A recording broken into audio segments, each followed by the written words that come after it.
నా పేరు Mallesh alias Ailaiah. Balapur survey number 144, 145లో 340 ఎకరాల భూమి ఉంది. మా తాత పేరు పూలగోని కిషయ్య, మా నాయన పేరు పూలగోని జంగయ్య, నా పేరు ఐలయ్య పూలగోని. ఈ దొడ్ల కంచె జాగిర్ కంచె అని చెప్పేసి ఆనాడు పెద్దల తాతల నుంచి పేరు వెళ్ళేది. అది దొడ్ల కంచె జాగిర్ కంచె అంటే బర్రెలు మేపినాం. ఇదంతా ఆనాడు బర్రెలు మేపుకుంటా దాంట్లో వ్యవసాయం కూడా చేసిండ్రు మా తాతలు. అయితే దానిపైన మాకు 1987లో ఎంఆర్ఓ భీమిరెడ్డి గారు సక్సెషన్ సర్టిఫికేట్ ఇచ్చింది, వారసత్వం సర్టిఫికేట్. దానిపైన ఛాలెంజ్ చేస్తున్నారు వీళ్ళు. మా వాళ్ళు ఛాలెంజ్ చేసినా కానీ దాన్ని కొట్టేషన్ జాయింట్ కలెక్టర్ 2007లో కొట్టేసిన తర్వాత మళ్ళీ అప్పీల్ పోయారు వాళ్ళు.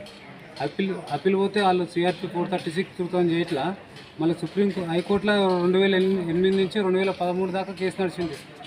హైకోర్టు కూడా ఆర్డర్ ఇచ్చింది. సిఆర్పి ఎంపీ 6033 12/41/2013లో ఈ క్రిమినల్ సిఆర్పి ఎంపీ మీద కేసు డిసైడ్ చేయమని చెప్పిండు హైకోర్టు కూడా. హైకోర్టు నుంచి జాయింట్ కలెక్టర్ రిమాండ్ పంపించిండు. జాయింట్ కలెక్టర్ ఆర్డర్ ఇచ్చే మూమెంట్లు ఏం చేసిందంటే ఇలా ఆర్డర్ ఇవ్వద్దని చెప్పేసి సుప్రీంకోర్టుకు వెళ్ళి సుప్రీంకోర్టు నుంచి స్టే తీసుకొచ్చిన వాళ్ళు. సుప్రీంకోర్టు కూడా చెప్పింది, హైకోర్టు ఏదైతే విధంగా చెప్పిందో దాని ప్రకారం మీరు డిసైడ్ చేయమని చెప్పి జాయింట్ కలెక్టర్కి చెప్పింది ఆర్డర్ చెప్పినాక కూడా సిఆర్పి ఎంపీ మీద చేయకుండా వీళ్ళు దొంగ రికార్డులు వేసాను. జాయింట్ కలెక్టర్లో ఎంఆర్ నుంచి తీసుకొచ్చి దొంగ రికార్డులు వేయించుకొని ఆ దొంగ రికార్డు కూడా నా దగ్గర నేను కంప్లైంట్ కూడా పెట్టిన 2016లో. అసలు వాళ్ళకి దీనికి సంబంధం లేను. ఎవరైతే భూమి మాకు ఉందో మాకు సంబంధించిన వ్యవహారం ఇదంతా. కావాలని చెప్పేసి రికార్డులు ట్యాంపర్ చేసుకుంటా